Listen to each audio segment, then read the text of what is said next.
All right, everyone. Hopefully you're watching this. If you haven't noticed, we have a guest, Adrian, also known as Dallas Donuts. Welcome to the show. Oh, I'm glad to be here, Paul. Glad to be here. Glad to have you. After a strong showing in week one, it's always nice to make it on the podcast. Absolutely, absolutely. So, how does it feel being a two-time runner-up recently? It feels like feels really good. It feels good. You're like the San Francisco 49ers of the league. You're good, but you're just not. You can't get over that hump, you know? I can't quite get there. Can't quite get there. This is the year, though, I believe. Looking I, forward to it. it's the year. I'm gonna need a lot of things to happen, but it could still be the year. Oh yeah. So just for everyone out there who's watching, you've been a part of the league longer than a good amount of our members. But you haven't been there since what was like when did you actually start the Danker family? So, you know, well, so I technically started the Denker family like 40 years ago, but the league itself, Hmm. uh, Well, that's a tough one. It's got to be around 2000, maybe 15 or 16. Yeah. I mean, I know Grandpa was still playing, right? Wow, you were with Grandpa's days. Okay. Yeah. I mean, I mean, playing is loosely, uh, Hmm. Yeah. yeah, we might be stretching the word playing, but he had a team. I'm He pretty had a sure team. he was like the Desert Rats too or something. He always had that same Yeah, name, the Desert Rats. yeah. Whereas Tom kind of took half of that with Beach Desert, Yeah, but he's yeah, he's carrying the torch. carrying the torch for sure. Now I know I've been bashing on you a lot, and this is your opportunity to kind of throw it back at me, especially after what happened this past I mean, weekend. Yet I gave you the worst draft grade because, you're the way I see it is, like I said, you're the San Francisco 49ers of this league. I'm not a 49ers fan. I don't like the 49ers, but I respect them. They're I, always up there. They're almost champions every year, but not quite. I mean, So, I think we might be losing faith in your draft analysis. yeah. So I got to see had that, but I also had the highest points in week one. I feel like there was a little bit of shade thrown at drafting Brandon Aubrey early on. Got 21 points, That carry he did. almost carried the team, third highest scorer on the team. Now in my defense though, I did draft a kicker and a defense early because I was out somewhere and I was afraid I was going to lose the internet connection. I wanted to make sure I had a complete roster before we got into everything else. So there was a strategy there. But we will not talk about how the defense I drafted how well they did. So we won't discuss that. You So did pick select, up you did pick up two defenses, so I saw that. I So did, and neither one of them did well. And the So one you picked up early, you didn't even start. no, because why would I do that? So we're like I said, we're not going to talk about that. We're going to have a very narrow focus on the successes. Absolutely. I'm going to go ahead and share the screen here. So basically, just looking a quick look at week one. I'm not going to try to do this as similar as last year, where I break down every single matchup of every single week and everything. But just a quick glance. Obviously, I lost to Garrett, Skibbity Riz, however you pronounce it. Garrett and Theo teamed up to beat me. It was pretty sad. I was winning pretty much the whole weekend, and Garrett just kind of came out at the end. Him and his kicker, Jake Moody, just had an absolute insane performance. 26 points as a kicker. You don't really see that much. So and obviously the news of Christian McCaffrey not playing, even though there were reports that he was going to play. Thank you, Jay Glazer, Fox, and the fact that Jordan Mason accidentally spilled the news that, oh yeah, I was told Friday that I would start, but literally no one else knew that. So that was a little upsetting, I'd say, by me. But in the end, I look back and I was like, if it would have been known that Christian was not going to play well before Monday, I probably would have started Swift instead, and then I would have lost. So it wouldn't have made a difference unless I would have started Jerome Ford, but I wouldn't. I would have had DeAndre Swift on that pedestal of the hierarchy of running backs on my list, which would have been wrong. So congratulations to Garrett and Theo for pulling out that week one victory. And then you eking one out against Joan, against Mom. That was a tough one. It came down to the wire too, right? You had Debo Samuel for Mom, who had 18 points and almost had a little bit more, just needed three more points, couldn't get it. She almost came back and beat you though, but I'm glad And with considered a boom week because I know she was the boom or bust. Yes, it was, and she had a lot of booms, and in fact, yeah, why don't we do that? We'll just quick glance at box. So not breaking down, just quick glance. Obviously, like, you know, Mike Evans was my best guy, right? And everyone else kind of just did what they did. Um, and then for Garrett, it's Tyreek Hill, right? You just expect that from him. Aaron Jones had a great week. Again, he's playing the Giants, so not really sure how consistent he's going to be, but he is their number one back. So not saying it's Aaron Jones, right? He has been a good running back in the past, but he also has injury issues as well. So, and obviously Jake Moody just crushing my soul.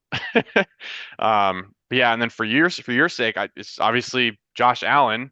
You have the best quarterback in fantasy. He's been the best quarterback in fantasy for the last 3 years, so that's not really a shocker.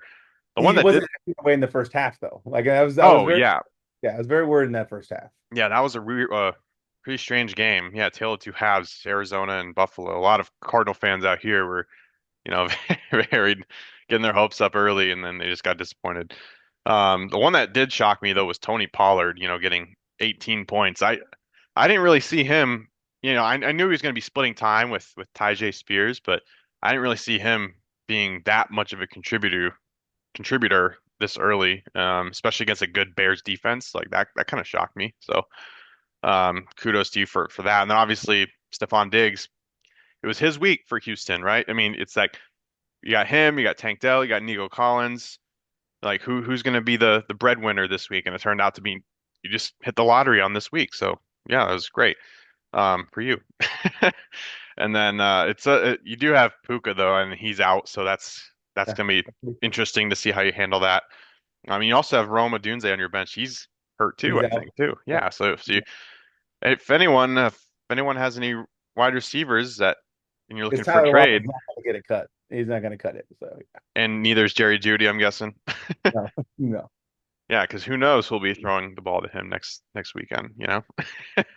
Um, but yeah, and then Joan, I mean, like, yeah, boom or bust week. Almost everyone was boom except for her tight end, Evan Ingram, and obviously the Browns defense. I mean, that was kind of like I kind of expected that because Dallas usually puts up points anyway, so that wouldn't have been my play personally. But she did play it perfectly. Like, if you look, everyone she played, like all of her receivers, she didn't have any backup tight ends, so she literally played the only tight end she had, and she only didn't have any other defense. So she technically played it to the T, and she still lost. So very unlucky for her. But overall, you still were able to eke it out with the help of your I kicker. mean, not bad for a C grade team. Not bad. No, not bad at all. Absolutely not. And J.K. Dobbins on your bench, he did pretty well too. So that's good for him though, because he was hurt like what all the last 2 years, like on week one injuries both times. So the fact that he didn't get injured week one this year, it's like, hey, it's a plus. So He may go into the flex position there too. He may yeah, go that's a good there. point. Yeah, because it doesn't have to be receiver. You're right. Like so, it could be Flowers, Diggs, and then it could be him. So that is a good guy to have now, especially next week playing Carolina. So um, and obviously Carey, the young guns beating out Carroll, who had I think she had the lowest amount of points this week. Carroll's been struggling in fantasy lately. As being the commissioner, I expect a little bit more from our commissioner, but but yeah, she's dealt with some bad luck too a little bit. Amon-Ra, St. Brown getting only 4 points. That's not going to happen every week. Her defense really did well, Dallas's defense, but everyone else kind of just was meh, and she really couldn't have done anything different if you look at her bench. I mean, I guess if she replaced the two receivers, but even then, it would have just made the margin a little bit smaller. Um, and then Carrie's in. Yeah, she had Jordan Love, but he's now hurt. So I don't know if she's going to go with Trevor Lawrence or if she'll try to pick up someone. Baker Mayfield's available, right? He had like one of the best performances of any quarterback in the league. And Does he then, set the young guns requirement? So is the young guns an oh, that's age, right. Yeah, it's the age. I didn't even the think about number that. of Yeah, years in the league? Which is it? Is it? Do we know that's what a it is? good question. I think, and Carrie, you can obviously, watch this and send us all a note when you're watching this, but I believe Carrie said that she took the average age of all NFL players, and then you have to be below that Well, threshold. So I think it's okay. like 28 and a half or 27 and a half. I think it's one of those two. And any player who's under that, she can only pick. So I guess you're right. If that's the case, I think Baker Mayfield might be just slightly over that threshold. So yeah, unfortunately, Carrie can't go with Baker, but But have you ever really thought about the draft prep that Carrie does? So like Tom, yeah. he's doing mock drafts in like February, right? Hmm. Mock drafts, I have my own routine. It's top secret, so I can't tell anyone what it is. But like we all have our routines. But Carrie has to study and be ready for even numbers. For people who are like, she's got to know who's smiling in their photo. Like, and the draft is fast. And so she has to have that ready to go. Like the amount of preparation she does for her theme teams, it's just phenomenal. It's It's very phenomenal. you have to really respect. And like I think last year she almost made the playoffs, right? Almost. She did. She did. Yeah. I'm pretty, yeah, because you played Mom, Joan, and Carrie played Tom, and Yeah. Tom beat Carrie and you beat Joan. So yeah, that was she did make the playoffs, yeah, and she was And so like, I mean that's a skill. That's a skill. yeah, it's a good skill. Good job, Carrie, and partial wink at John Lott too. Because I'm sure she asked John for help at times too, but obviously Carrie's the main person. She's running the show over there. Yeah, I mean, Um, that's the whole show. Let's yeah, be honest. exactly. But yeah, I mean, the one thing Carrie had Jaden Reed on her bench, which obviously looking at it, it's like, wow, like how could you? But it's hard. Drake London only having 3.5 points. The Falcons, I was t t texting with John Lopp about this over the weekend, and it's like the Falcons look exactly the same. Like they got rid of Arthur Smith, but they really didn't. So No, yeah, they're just who knows if Drake London or if Kyle Pitts or Bijan are going to be any consistent this year. I mean, we'll see if they adapt or not, um, but yeah, overall, Carey kind of had a good matchup this week with Carroll's team not doing so well. Um, so yeah, kudos to Carey. And then Nels beating Ben. This one was one of the more wider margins of victory in this league. Nels kind of had a really good showing. He only had what was it? He only had like a few players with less than their projection. Like Marvin Harrison only got 1 point, only one catch for 4 yards. That's not going to happen every week. That was just kind of rookie week one kind of thing. Very out of the ordinary. If he continues to do that, then I'll be really shocked. Like I genuinely. I would be shocked as well. Yeah, because he's supposed to be this franchise changing, game changing wide receiver one. So like, and he's been hyped for it for multiple years, really. So yeah, I'd be shocked if he doesn't do much better than this. Um, and then yeah, A-Chan's a great guy to have at flex for. He's just got so much running back depth, like Jordan Mason. He had Jordan Mason because he was smart and drafted him when I should have. So, but yeah, and then also Jaden Daniels, his backup quarterback, had a good game too, even in a losing effort. So, both of his quarterbacks, 26 plus points, not bad. Um, and then for Ben, obviously Joe Burrow not doing much. I mean, it's the typical Bengals. They always start off slow. Not really sure how to explain that one away. I don't know if it has to do with preseason prep or if his injury is still kind of lingering. I don't know. I mean, it's tough. We don't really know exactly what's going on with the Bengals every year, but it always seems to be a theme with them. And then the one thing that doesn't shock me, Alvin Kamara, he's always consistently up there in time. I'm surprised he's never like first or second round pick. He's always like a third or fourth round pick. So it's just He was 4 or 5 years ago. It was the yeah, fourth round. but still like but even then like last year he was one of the most consistent running back. And yeah, I guess he had a little bit of he started the first 4 weeks I think last year on suspension, but after that he's consistently up there in terms of like 20 plus points or at least high teens. Um he had a little bit of bad luck too with Chris Olave. The Saints scored 47 points and Chris Olave only got 3 fantasy points. Like that's just bad luck. I'm sorry. I mean, he's a good receiver. It's his third year in the league. He should be the number one option in that offense. Yet somehow in an amazing blowout win, he gets no share of the pie. So it's just a little weird, but did get some help with Stevenson. That was really well done by him. Um, and yeah, obviously he sat Xavier Worthy, which There's a again, reason rookie. Yeah, that's reasonable. Yeah. rookie receivers, you can never tell. Plus, when you have Jefferson or Olave, you're not really going to sit them most of the time. So, and then last matchup, this one, I know John was upset because he came really close to beating Tom. He had Garrett Wilson, and he was expecting Garrett Wilson to score a touchdown on one of those drives near the end of the game because I think the Jets scored two late touchdowns. And he's like, if either one of those are to Garrett Wilson, I beat Tom. And I'm like, yeah, I know. So, um, I mean, he had a pretty nice game too. I mean, he only had two players at single digits. His tight end, Dalton Kincaid, only had 2 points. That was a little bit shocking because he's a young up and coming tight end.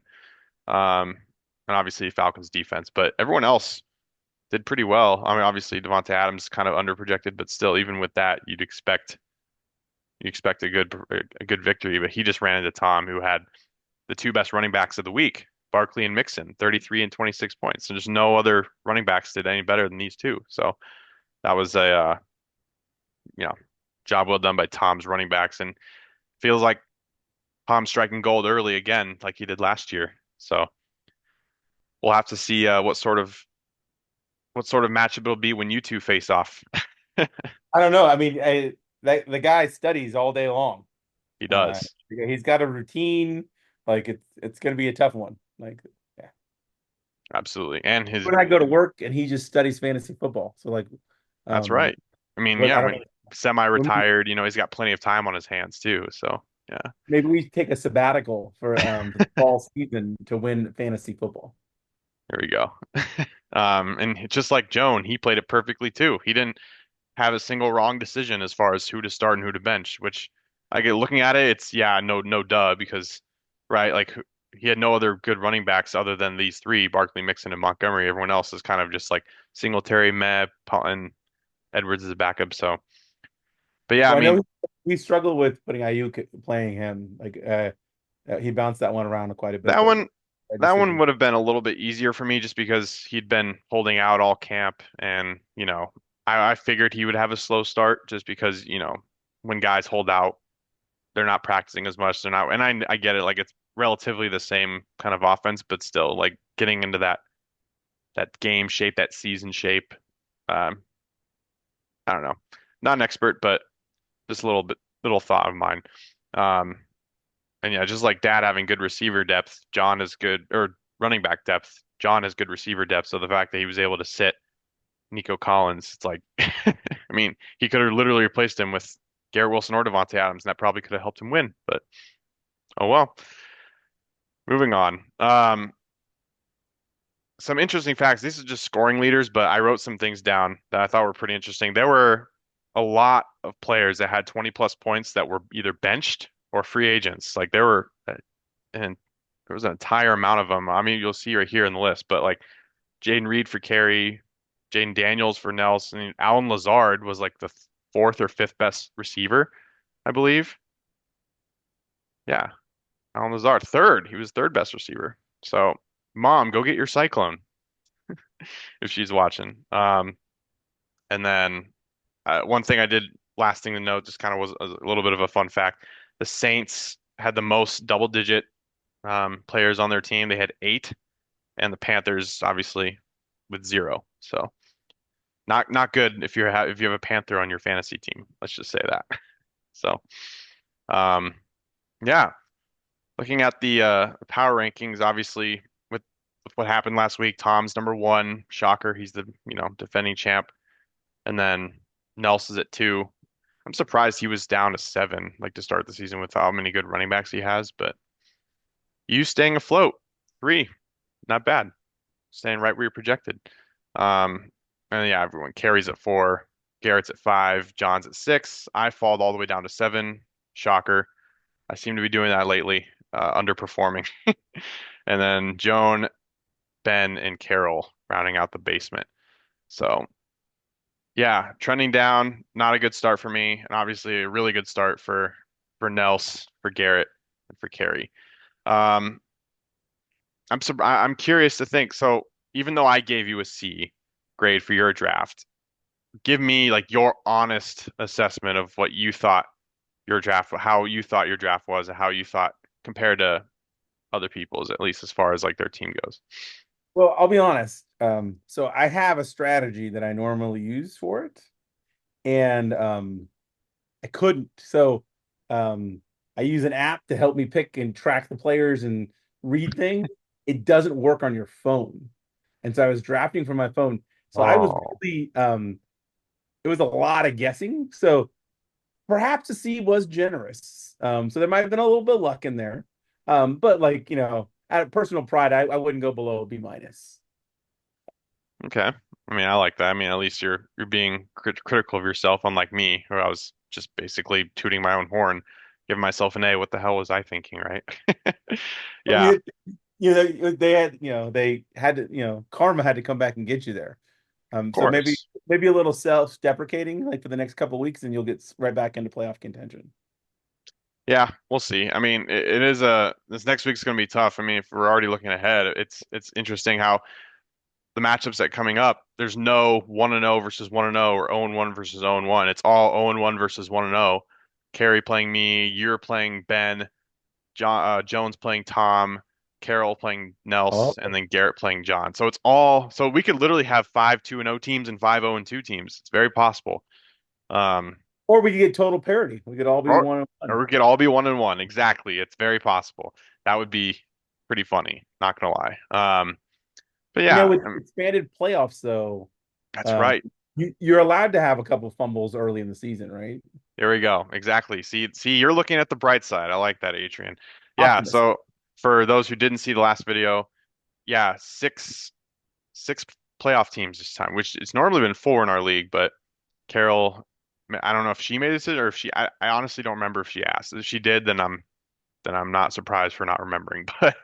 But yeah, it's now six teams, so an additional two teams have a shot. So no need to fret after losing one week. Um, you know, it's a still it's early season, so early in the season, I should say.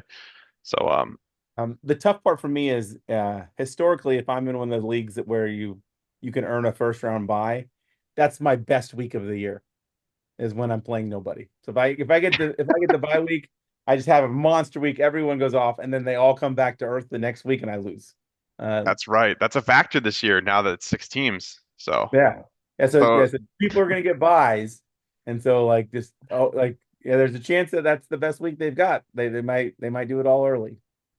right. I mean, especially with how teams play out like late in the season, right? Like if you're a good player on a non-playoff team, do they get limited playing time, right?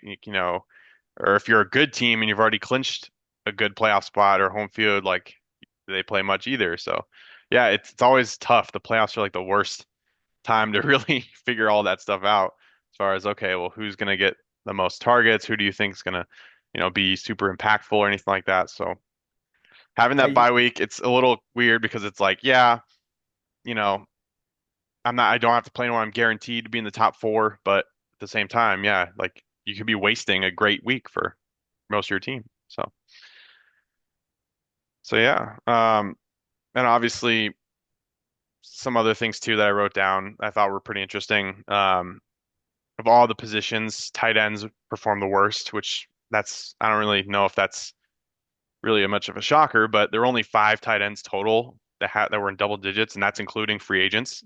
So, um, and well, then that it's a lower performing position minus one or two people anyway, but a that's lot true. performed under the projected value. Like that's the big one. So, like in addition to just not being a high scoring position, they also didn't do what like they didn't even hit the minimum we thought they were going to hit. A lot of them, right? Yeah. Uh, and like at least it was a little bit of a peanut butter spread. Nobody had a tight end that went crazy, so like it kept the field a little bit flat. So. Yeah, there was only one tight end who absolutely went crazy, and they were free agent. It was Isaiah Likely who had 26 points. So all the Mark Andrews owners out there, throwing hissy fits over that, like, you gotta be kidding me, Isaiah Likely. Nah. But it's just the way the Chiefs schemed it up. But yeah, tight ends, if you can get a good one, that's amazing, right? One other thing I noted, so everyone in the league scored over 100 points in week Oh, one. That did not happen until week 12 last year. okay. Week 12 of 2023 was the first time everyone had 100 plus points in the whole week. So I guess as a whole, everyone's above the 100-point threshold. That's something good. And the spread is a lot smaller. So like, Carroll had the least amount of points at 101. You had the most amount of points at 129. It's only a 28-point difference really. So it's not the margin of the best performer and the worst performer wasn't even that big. So I think everyone was in it until until the last game that their players were playing in, right? So yeah, nobody called it a day about after that morning games and just packed it in. So yeah, that's nice as well. yeah, exactly. It was very competitive week, that's for sure. Um, And then obviously, uh, Joan and John, in my opinion, they were the two unluckiest of the bunch because they both had like I think third and fourth highest scoring games, and yet they lost because they played the person You're right. second highest scoring. They would have beat anybody else they played. Exactly. If they don't play Tom or you, they win. So yeah, very unlucky for them. And I think both of them also had the least number of players that went under their projection too. And yet they still lost. So yeah, just very bad luck for them. And then yeah, I kind of already said this. Tom had the best two running backs this in the league, Barkley and Mixon. That's good for him. And then Barkley does that again, though. we'll see. I mean, so who did the Eagles play? They play the Falcons. Oh, Falcons maybe. defense is actually pretty. Actually, yeah, that's a good point. Atlanta's defense is a lot better than it has been in recent past. So, and I know they played Pittsburgh, so it's not really much of a team to kind of look at and be like, oh yeah, like we can play well against anyone. But no, you played Pittsburgh. So, oh, one thing I did forget to mention, Carol had Chris Boswell. She drafted Chris Boswell, the Steelers kicker, and then dropped him before week one. And he ends up getting 22 points because he actually no, he got 26. So she Um, could have won. so I mean, I don't know if let's see Yeah. who did she have? She had Cairo Santos. So she had an additional 13 No, no. points. Yeah, that she would have Pretty close. she would have been she would have actually lost by point oh 0.08 points if she had Chris Boswell, but it would have made it closer and it would have made it more exciting. So and would have given us great content to be like, oh, look how close she was to winning, all that sort of stuff. But It didn't. I felt like last season Carey won the most close games. Like yes, she she won a was lot of games like by less than a couple of points, right? Like yeah, she was on my luckiest team list quite often last year. I do remember that. at that point, I'm wondering if it's just a skill. Maybe it's not even luck. Maybe it's just she sees who she plays and she's like, oh, all right, so Yeah. you just go with feeling, go with her gut feeling, and she gets it. She just knows.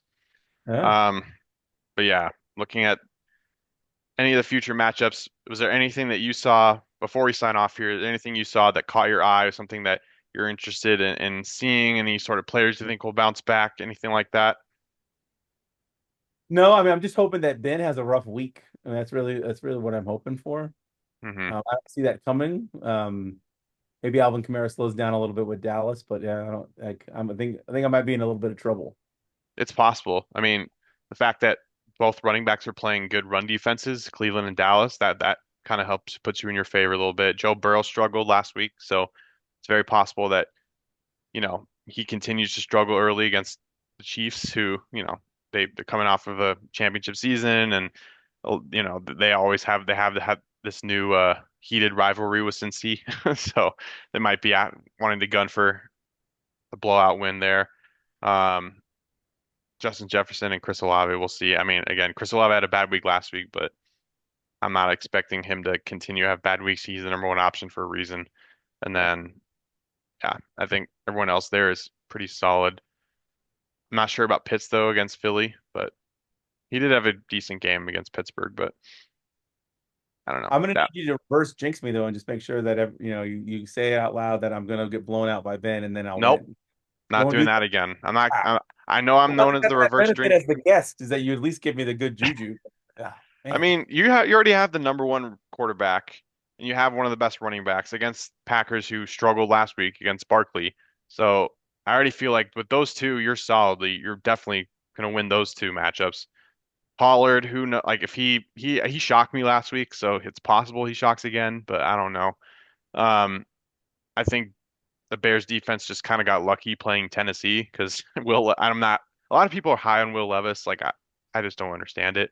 I think they were kind of they were fortunate to play who they played in Tennessee, so they had a lot of kind of bad throws from Will Levis, and they got some good bounces off of special teams that helped them score a touchdown. But um, and obviously, having Laporta, you'll definitely have to replace Puka. So you got J.K. Dobbins there, perfect. He's playing. I mean, obviously, you can decide how you set your lineup, but just Oh yeah, the way playing I see Carolina. it, yeah, he's Anyone playing from Carolina Carolina. So will be an auto start, right?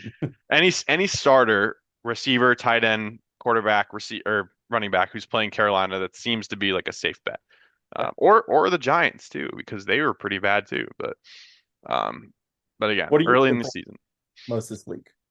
What's the one matchup you have the most interest in besides your own? Yeah, besides my own, I definitely got to go with this one over here, Garrett versus John. And I know it's a little weird to pick that one, but uh, John's just got a lot of good options at receiver. I'm interested to see if he doesn't go with Nico, which right now it looks like he has on his bench, but again, it's still Wednesday. So, um, plus I just I want to see Garrett, not to be mean, but Garrett kind of eked one out against me. So I kind of have a little bit of Yeah. saltiness over that one. So I'll be cheering But hard for here's John. the problem is that you're facing is if it was Garrett making the decisions, I think John's got a chance at beating him pretty soundly. But I think Theo's in charge now. Oh, okay. And Theo, he's a mastermind. He's learning from Papa. He's learning how to do mock drafts. I think he's up early after Squawk Box. He's watching some ESPN. So I mean that's where that's the secret sauce there. Because that's right. Garrett's not known to win any games. He's not been a powerhouse coach for a while. And but now that Theo's there, I think there's the league needs to be put on notice. That's a very good point. I didn't even think about that. Yeah, Yeah. it could be Theo could be the mastermind for all we know. Yeah. And yeah, I mean, just the fact that, I think some players that John has will bounce back, like Dalton Kincaid, he should bounce back. I think, Garrett Wilson. I mean, Tennessee's defense was pretty good, but I think he'll bounce back, playing not against San Francisco. So, and And that Cooper, and Dak Prescott too had a pretty down week, but the Browns defense is pretty good. So, were you gonna say something? I was gonna say Cooper Cup is never going to disappoint either. Oh yeah, and the fact that Nakua's out, like that helps him even more. So, yeah. So I I mean, think he this better will put be a on his matchup. cap. Yeah, yeah, he better put on his thinking caps. You have to cook something up. Absolutely. Um, all right. Well, if you were watching this, I want to say thank you so much. I appreciate you. I'm trying to get back to